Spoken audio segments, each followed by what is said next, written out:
नमस्कार साथियों, आप सबका पुनः स्वागत है श्रद्धा एस्ट्रो ज्योतिष में। आज हम लोग कवर करने वाले हैं कुंभ लगन की कुंडली में यदि शुक्र प्रथम भाव में बैठे हैं तो क्या फल है।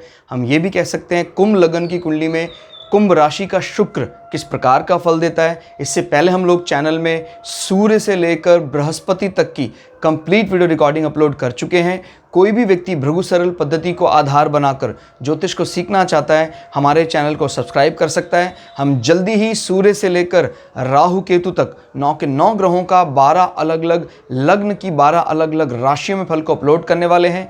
इस अपलोडेशन को टाइमली पाने के लिए आप बेल आइकन दबाएं ताकि आपको सारा अपलोडेशन टाइमली मिल सके। मेरा नाम है सनत कुमार वाजपेयी। 15 सालों का अनुभव मुझे साइंस एंड एस्ट्रोलॉजी में। हमारे बारे में और अधिक जानकारी के लिए सिंपली गूगल करें सनत वाजपेयी, लिखें, आपको हमारे बारे में कंप्लीट इन्फॉर्मेशन मिल जाएगी। तो आइए शुरुआत करते हैं आज की क्लास का। प्रथम भाव कुंभ लग्न, यहाँ लग्न में ही शुक्र विराजमान है। यहाँ शुरुआत करने से पहले ये जान लेना ज़रूरी है कि इस लग्न के लिए शुक्र जो है वो योग कारक हो जाते हैं, क्योंकि शुक्र चतुर्थ भाव के स्वामी भी हैं और नवम भाव के स्वामी भी हैं। तो जब कोई लक्ष्मी त्रिकोण और विष्णु हाउस का स्वामी बन जाता है तो उसको हम कहते हैं कि वो हमारे लिए योग कारक माना जाता है। तो इतनी शुभता शुक्र के पास है और शुक्र के लिए सभी लोग रेड कारपेट या वेलकम करने के लिए तैयार हैं। स्पेशली लग्नेश तो बिल्कुल इनका टेक केयर करने के लिए तैयार हैं, इनके मित्र भी हैं।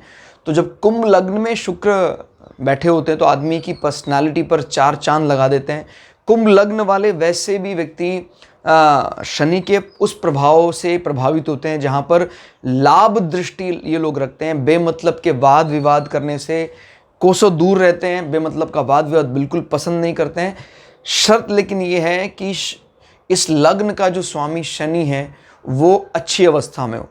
अगर मान लीजिए शनि अच्छी अवस्था में नहीं है तो इनकी पर्सनैलिटी तभी भी वैसी ही होगी, लेकिन सोसाइटी उस चीज़ को एक्सेप्ट नहीं करती। इस कारण से वो कई बार जिद्दी हो जाते हैं।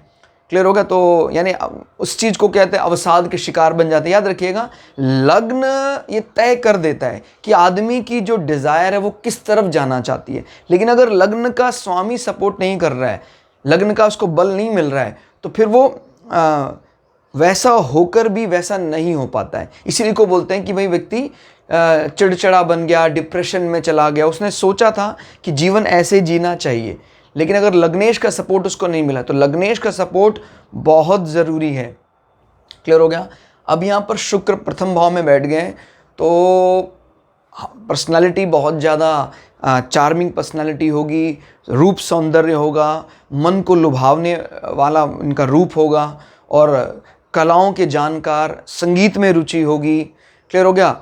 यानी ऐसे व्यक्ति से आप जितनी देर चाहें उतनी देर बातचीत कर सकते हैं। आपका मन बिल्कुल भी क्या बोलते हैं आप उसको तृप्त नहीं होगा। क्लियर होगा? इस प्रकार का रूप यहाँ दिखाई देता है। बेहद ऐसे व्यक्तियों की उम्र भी ज़्यादा हो जाती है, उसके बाद भी उम्र पर ऐसा लगता है कि जैसे कोई प्रभाव ही नहीं दिख रहा है। पता लगा आपने बातचीत करी उस व्यक्ति से 38 साल का, आपको लग रहा है अभी 20 साल का ही है। इस प्रकार का प्रभाव दिखाई देता है शुक्र के प्रथम भाव में बैठने के कारण।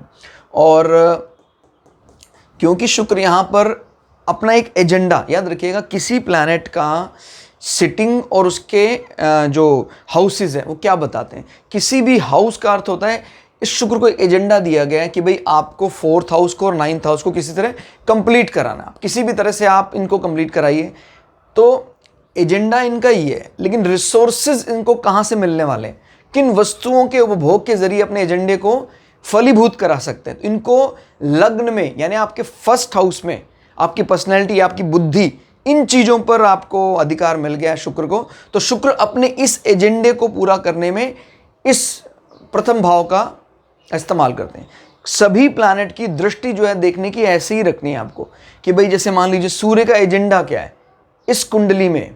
हालांकि सूर्य तो कारक है, हमारे पिता आत्मा कारक हैं, लेकिन इस कुंडली में उनका एजेंडा है आपके प्रेम संबंध, विवाह, आपका पार्टनर, वो एजेंडा। अब सूर्य कहीं भी रहें, अपने नेचुरल जो कारक हैं वो तो रहेंगे, उनके अपने एजेंडे को भी सूर्य नहीं भूलेगा, क्योंकि हर प्लैनेट को कोई ना कोई राशि का डेजिग्नेशन मिला हुआ है और उसको पूरा करना होता है। सूर्य और चंद्रमा के पास एक एक राशि हैं, लेकिन बाकी सभी प्लैनेट के पास अगर हम इसमें राहु और केतु को शामिल नहीं कर रहे हैं तो सभी प्लैनेट के पास दो, यानी टोटल आपको पता है 7 प्लैनेट हैं, 7 में से 2 हटा दिए हमने, सूर्य और चंद्रमा, तो बाकी के बचे 5 प्लैनेट के पास 2-2 राशियों की लॉर्डशिप है। राहु और केतु को हम स्यूडो प्लैनेट या छद्म या छाया ग्रह इस प्रकार के नाम देते हैं, तो उनके पास किसी राशि की लॉर्डशिप नहीं है। तो क्लियर होगा। तो ये बात याद रखनी है कि इनका अपना एजेंडा, ये अपने सुख भाव के भी स्वामी हैं आपकी इस कुंडली में, आपके माता के भी स्वामी हैं। जब आपका मन मस्तिष्क पर पूरा प्रभाव रहेगा माता का, तो इसका मतलब आपको निश्चित तौर पर चतुर्थ भाव का फल है वो मिलने वाला है। इस भाव को लेकर आप आश्वस्त रहेंगे।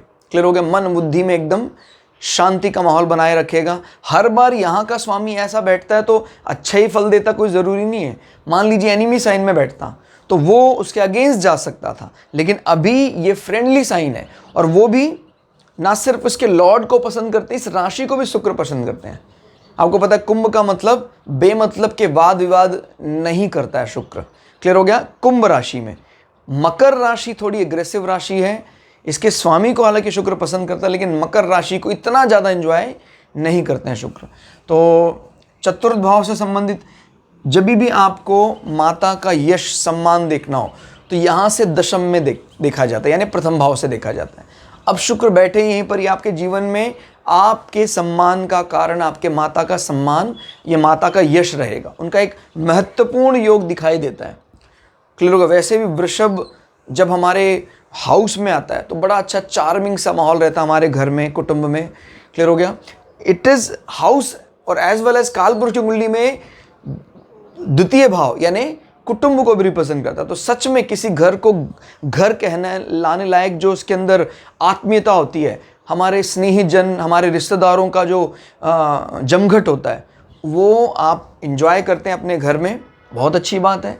और इससे दशम में यानी आपके मकान का, आपके वाहन का भी यश देखने वाला होगा, आपको बड़ा सेटिस्फेक्शन लेवल बढ़ाता होगा। और अगर आप अभी इनका इंतज़ार कर रहे हैं तो डेफिनेटली शुक्र की दशा, अंतरदशा, महादशा में वो आपको निश्चित तौर पर वाहन का सुख, खुद के घर का सुख और माता का सुख और ज़्यादा बढ़ेगा। फिर बात करते हैं इसका एजेंडा और क्या है। शुक्र एक बड़ी अच्छी बात है, बहुत कम ही ऐसा देखा गया है, माता और पिता के लिए, दोनों के लिए ही इस कुंडली में जिम्मेदार कौन है? शुक्र।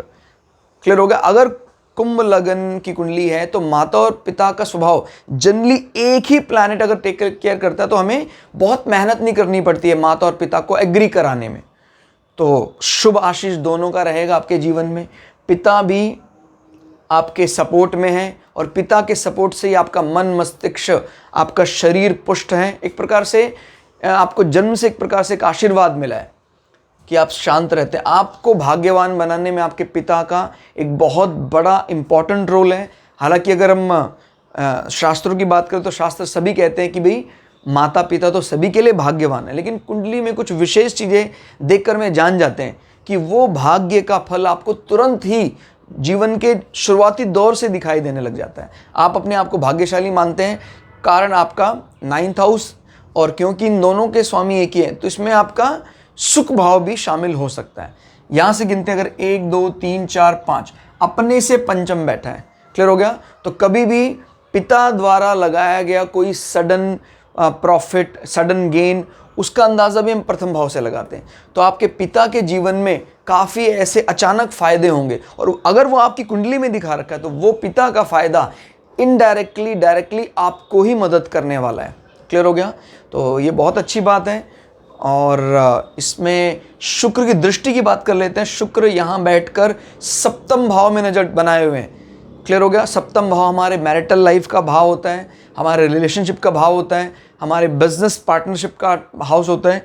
5 नंबर ये बताता है कि भाई आपके जो पार्टनर होंगे वो सूर्य के प्रभाव से प्रभावित होंगे। शाही चीज़ें, अथॉरिटी के साथ मिलाकर चलना, पेपर वर्क में अच्छा होना, ये सब बातें सूर्य की राशि सिंह से समझ में आती है, क्योंकि सभी राशियों का राजा माना जाता है सिंह राशि को। हालांकि स्वभाव में काफ़ी शुष्क है।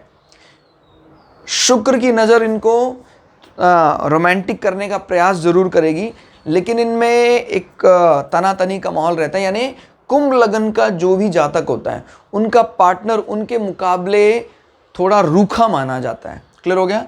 तो इस रूखेपन पर शुक्र का प्रभाव ये बताता है कि भाई जब पार्टनर साथ होता है तो आप भी रोमांटिक होने में नहीं चूकते हैं, उनके साथ मिलकर बड़ा अच्छा संवाद रहता है। देखिए ये हर कुंडली में होता, जरूरी नहीं है।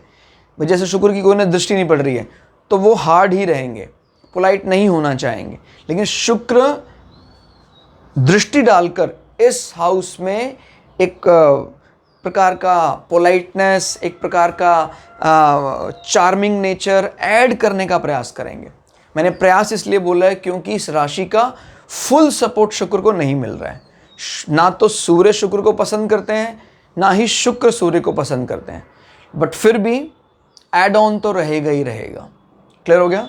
तो कुल मिला के प्रथम भाव में ये योग कारक ग्रह एक प्रकार का प्रबल राजयोग की तरफ बढ़ रहा है। अगर शनि का डायरेक्टली इनडायरेक्टली सपोर्ट मिल गया, जैसे मान लीजिए शनि एक्सेल्ड करके यहाँ बैठ गए, ऑस्पिशियस होगा, इसके जीवन में कभी भी कोई भी भाग्य संबंधी, शरीर संबंधी बाधाएं नहीं आएंगी। क्लियर हो गया? इतना ज़बरदस्त हो जाएगा अगर शनि और शुक्र ऐसी कुंडलियों में राजयोग बनाते हैं। तो दोस्तों आज की क्लास में इतना ही।